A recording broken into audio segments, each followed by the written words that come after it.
If you haven't developed trust from your firefighters, the crews underneath you, they're not going to respond as quickly to you. They may not respond to you at all when the situation is very stressful. I think that they're going to follow your orders because they believe in you, because they know you're doing what's right for that situation. Enchanted Sky Media.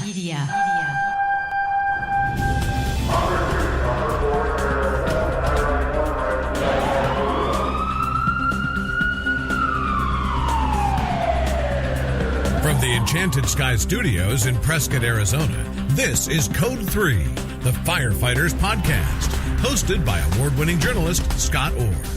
Code 3 features interviews with leading members of the fire service, discussing firefighting strategies, tactics, and other topics you need to know more about. Now, here's Scott. That's right, and I will not let Parkinson stop me. Thank you for joining me again here on Code 3. This is the show for and about firefighters. We're informing and entertaining members of the fire service, just like you, from coast to coast. If you haven't yet had the experience of having a victim of a structure fire die, all I can say is you will. It's not something anyone can really prepare for, and especially if you were the one who pulled the victim out, it never gets any easier. Thankfully, most fires these days don't result in fatalities. But what changes when you arrive at a working fire and a bystander tells you there's someone inside?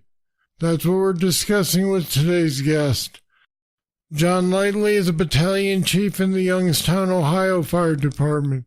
He's got over 20 years on the job, and he's seen his share of civilian fatalities. I'm going to preface this interview by saying that I was doing it based on knowledge of a specific incident where one man died last year.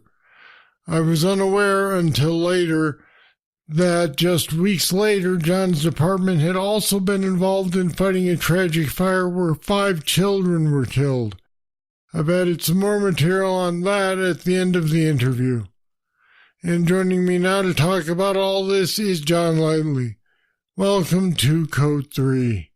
Thank you, Scott. I really appreciate it. I appreciate what you do from a journalistic standpoint, but we appreciate the good work that you guys are doing. Well, thank you. That is my goal. So let's get into it.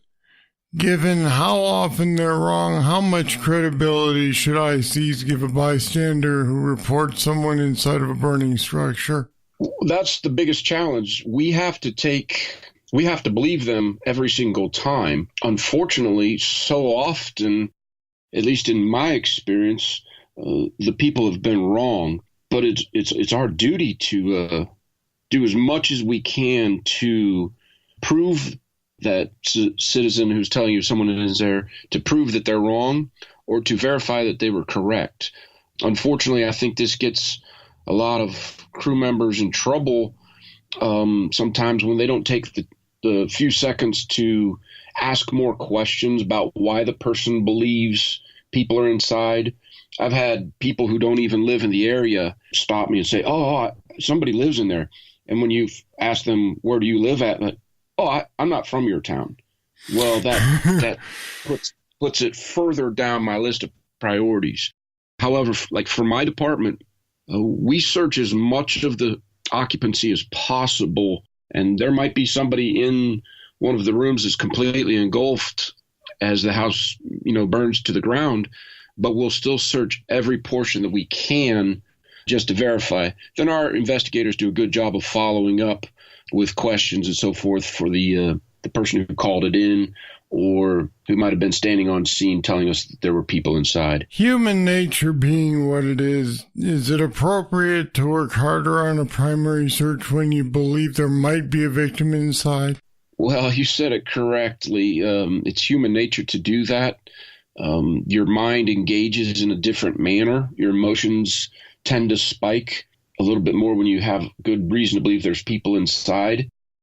Certainly if there are children inside, my crews always seem to work a little bit harder. But I'm not so sure that's the case for our department in particular. I think we take every search as this could be the one where we find a victim. So we take it very seriously. But perhaps part of the human nature is our mind tells us we're working harder because, we believe people are inside. But it definitely does, I think, make your heart race faster physiologically just when the person says, yes, I can see the person in there, or I saw the hand in the window, and your gut just kind of tells you that they're telling the truth. So from an emotional standpoint, yes, I would say we search harder, maybe not so much physically or tactically. What would you consider to be the natural response versus the trained response when a firefighter encounters an unresponsive victim while they're doing a search? I would say the natural response is, oh, what's that? Oh my, I found one. Maybe one of a little bit of shock or surprise, because in training, we always know that we're going to find that dummy or the the mannequin, the bundled hose. And when you find that it's not going to be a person either way, it's going to be a dummy or a load. Yeah, absolutely. The mental aspect is completely different. But even though when you go in looking for a victim and you touch one real person, I think there's that mental jolt to your system. I think the crews that have done better training and preparation recover more quickly. They go into action a little bit faster. They're like, oh my goodness, this is not good.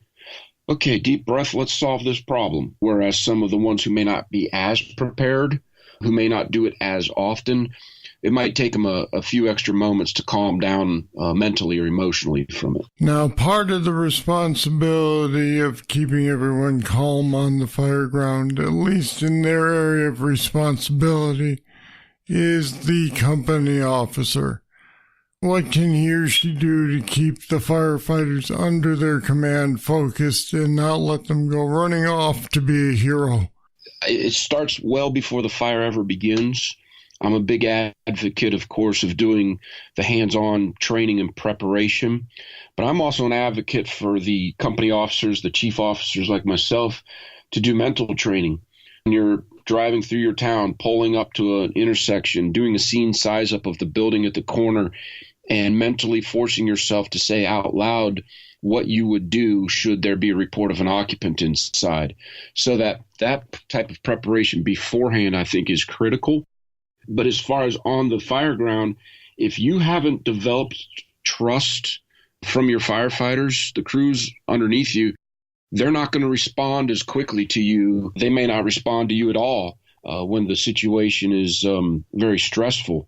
I think that they're going to follow your orders because they believe in you, because they know you're doing what's right for that situation. So they're less likely to freelance or do things on their own. But when they don't trust you, when they don't believe that you know what you're doing, they doubt your skills, I think that's where we start to see more freelancing. My officer doesn't know what he's doing, so I'm going to have to solve this problem on ourselves. So for me, my experience, the before fire preparation is probably the most critical.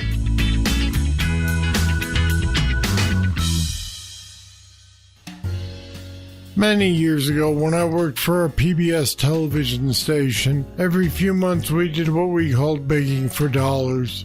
That's one way to put it. We also called it fundraising, and the objective, of course, was to get people to call in and pledge their money to keep the station operating. Now, I was much younger back then, but I remember asking one of the people in charge, why don't we just say if you don't give us money, we'll go off the air and then put static on the screen?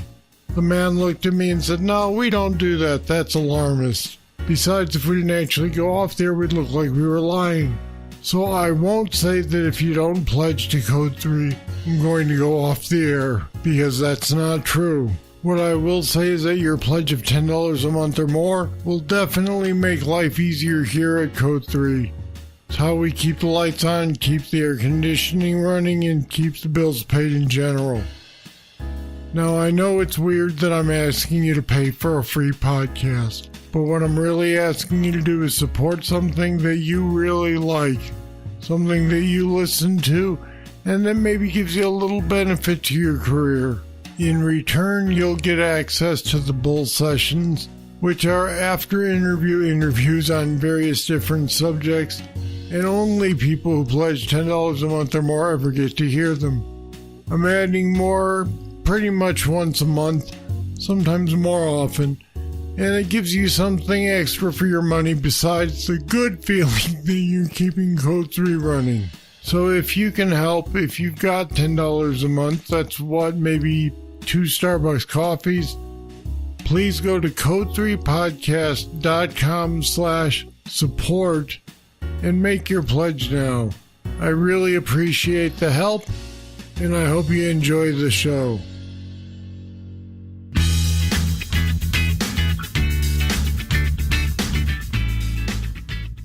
Several months back, you were involved in a structure fire that resulted in a civilian fatality.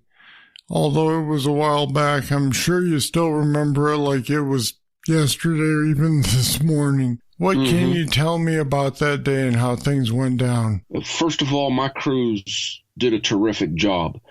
We showed up early morning hours, report of 2 occupants inside, heavy fire throughout the whole second floor. And within moments, my crews had the lines stretched and were working on forcing the front door. They initially met resistance opening the front door, and that was because the victim was directly behind the front door. The individual had been trying to escape the fire and passed out and was overcome by the door. My crews did a terrific job of pulling that victim out onto the front porch, where I made a decision that kind of threw them for a loop. I think they understood it after the fact. But as soon as the first 2 companies got that victim onto the front porch, I told them to continue on into the house. The truck company was doing search, and the engine company had the hand line. So often we're used to taking that victim all the way to the front yard and starting EMS. But I had no other crews on scene at that point. I had no EMS on scene. So my mindset was, this victim is out of the house. There's nothing we can physically do for him at the moment. A quick glance showed significant injuries, and I still had full belief that there was another victim inside the house.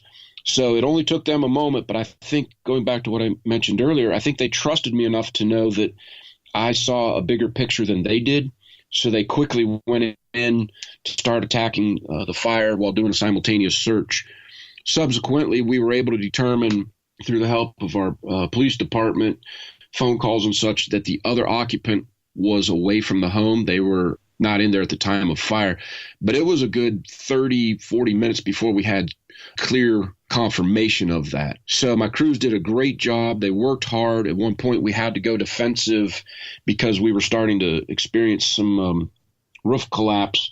The guys didn't want to come out, and I appreciate that from them, but it was the right thing to do to pull them out. We kind of regrouped on the fire, and we went right back in and continued working. That house is still standing. So I don't think we need to be afraid to pull out for a quick reset and go back in. But my crews did a terrific job, Scott. Now, a couple questions about that incident. First of all, knowing what you know today, would you still have asked your crews to leave the victim and continue searching, or do you think that if they had been able to stick with that victim, that person might have survived? Knowing what I know today, I would still make that same decision. The extent of the burn injuries were just pretty much incompatible with life. My fire department does not run EMS, so we would have had to wait a few minutes for the private ambulance company to respond.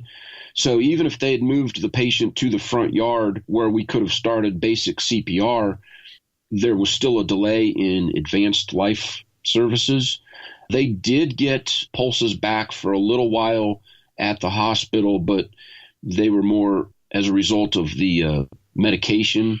So the fact that we removed him to the safest location that we had available to us, and I'll be honest, I don't think I could have lived with myself if, while we were taking him to the front yard, which was going to be a difficult maneuver, a lot of stuff on the porch, a heavy body, a lot of burn injury, it would have been a difficult move. I would have felt terrible if the other occupant had just been a few feet inside that we didn't catch for another 5 or 6 minutes. So at that point, it really came down to examining the whole situation and making a decision that you have to live with the rest of your life. But I feel, especially, of course, in hindsight, but I feel even if I didn't have the benefit of hindsight that we made a good decision. But at that point, you have to make a decision and stick with it. A lot of leaders, they want to waffle back and forth. And I think that creates more problems sometimes. Make a decision, best information you have possible, and move forward. Now, you say that your guys were trying very hard to continue the search. Did they search longer than you would have thought necessary? In other words, did they finish a primary search, then go back to a secondary and simply continue looking because they were sure there was still someone else inside? I think we searched longer because we had high belief that the other occupant was in there. I allowed them to operate in deteriorating conditions longer than I might have if we'd had no other reason to believe people were inside. We took that risk, and I feel 100% that it was worth it, even knowing in hindsight that she ended up not being in the house, for which we're thankful. We pushed that envelope as far as we could. So, yeah, they searched longer and perhaps a little bit more intensely than they would. What we ended up with was basically almost doing a primary and a secondary search at the same time. One crew would sweep a room and move on to the next, and then almost immediately we had another crew coming behind them, just to verify. So the guys were very thorough, for which I was very pleased. There's, of course, no blame to be laid here, but I'm curious what level of responsibility you as the incident commander felt after you found out that the civilian went fatal. I take that personally. Firefighters hate to lose, and anytime we lose a civilian, we feel like we let them down. But I temper that with the fact that we gave him every opportunity for survival. There was just too much fire before our arrival. Our department is very quick out the door. We had an extremely short scene arrival time. The fact that the guys stretched that hose line and got that front door open, perhaps within just a minute of being on scene, we gave that victim every opportunity. Just wasn't in our favor that night. So while I take responsibility, I'm also cognizant of the fact that I don't control the overall destiny of people, but I do feel we need to give them every chance that we possibly can. John, in December 2018, another structure fire in your city killed 5 kids, all under the age of 9. Did your department learn anything from the first fire we were discussing that was able to be applied to that one? One benefit, if you will, anytime you lose a life, it's sad, but there were some things that we identified from our single fatality that I think helped us with our 5 children that we lost, that even though we lost them, our operations still ran a little bit more smoothly because of the fatality we just had. So I think there's something to be said for that, because in retrospect, as much as you hate to say it, losing an adult who's, middle-aged is not as emotionally damaging as losing 5 kids all under the age of 9. So that was a bit of a pickle there, just a few short weeks later. All right, John Ledley, thanks for talking with me on Code 3. Absolutely. I appreciate it, Scott. And we put some more information about dealing with civilian fire fatalities on our website, code3podcast.com/civilians. Check it out. All right, that's it. That's all for this edition of Code 3. I'm always looking for your comments about the show. Just email me, scott@code3podcast.com. Thank you for listening. I'll be back next time with more, and I hope you'll join me. I'm Scott Orr, and until then, stay safe. Code 3 is a production of Enchanted Sky Media. To contact us, get more information on today's topic, or subscribe to the podcast, go to code3podcast.com.